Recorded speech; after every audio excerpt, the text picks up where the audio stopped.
के पथ लिया, इस पर एक पिंड को प्रारंभिक वेग u से चलाया और ये अब पिंड जब यहां तक पहुंचा तो इस जगह पे पहुंचने में इसका वेग v हो जाएगा अवस्था 1 से अवस्था 2 तक। लेकिन इस बीच में जो इसने विस्थापन तय किया है वो ds है और समय जो लगा है वो dt है। समय कितना है? dt। तो अब आपने क्या किया, ठीक है, सूत्र लिखा, वेग बराबर विस्थापन और बटे में समय लिखा, विस्थापन बटे में समय।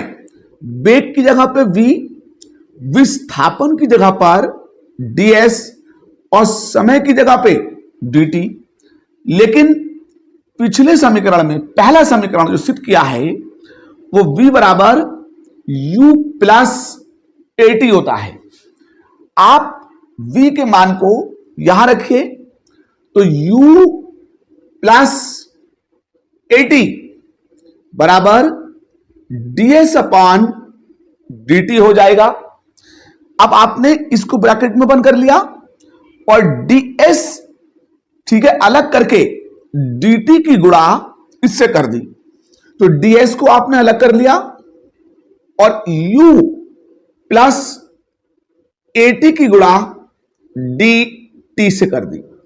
अब क्योंकि ये गुणा दोनों से है तो आप अगले पद पे ब्रैकेट के दोनों पदों से गुणा कर दीजिएगा। तो आपके पास ds बराबर u के साथ भी dt आ जाएगा और प्लस a t और dt हो जाएगा।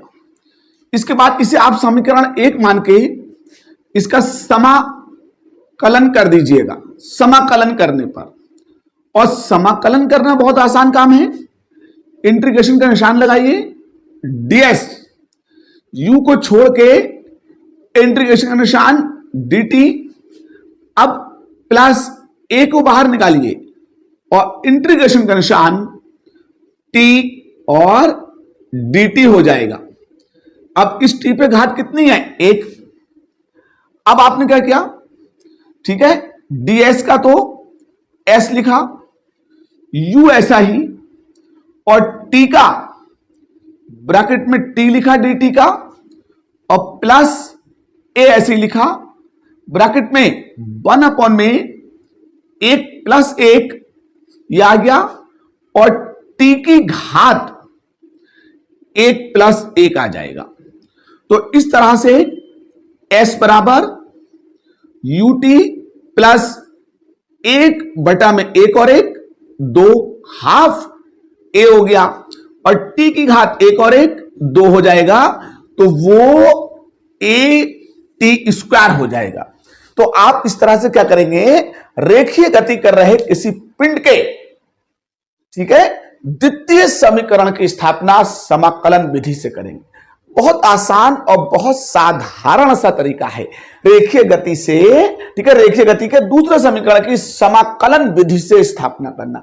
आप एक पिंड को लीजिएगा, उसके प्रारंभिक वेग को u और अंतिम वेग को v, और प्रारंभिक वेग और अंतिम वेग में आपने क्या किया है, समीकरण पहला सिद्ध कर लिया था। अब जब इस अवस्था से इस अवस्था में जाएगा, विस्थापन ds होगा और समय dt लगेगा। अब आपको वेग निकालना था, तो वेग बराबर विस्थापन बटे में समय। सूत्र लिखिए, जर्नल बेसिक। अब वेग की जगह पे v और विस्थापन की जगह पे ds और समय की जगह पे dt। लेकिन अब वेग क्या था, u प्लस at, तो आपने यहां पर u प्लस at रख दिया। अब इसकी dt से गुणा करी और जैसे ही dt से गुणा करी तो आपको, ठीक है, u के साथ में dt आ गया और at के साथ में dt आ गया। अब इंटीग्रेशन कर दीजिए, इंटीग्रेशन dx का x होता है तो ds का s हो जाएगा, u ऐसे ही रहेगा, dt का t हो जाएगा और अब a ऐसे ही रहेगा, ठीक है। लेकिन अब x की घात n का जो होता है 1 अपॉन n प्लस 1 और x की घात n प्लस 1 के अकॉर्डिंग 1 अपॉन 1 प्लस 1 और t की घात 1 प्लस 1 हो जाएगा। सरल कर लीजिएगा, s बराबर ut plus half at square. तो इस तरीके से आपको रेखीय गति के दूसरे समीकरण का निगमन मिल जाएगा।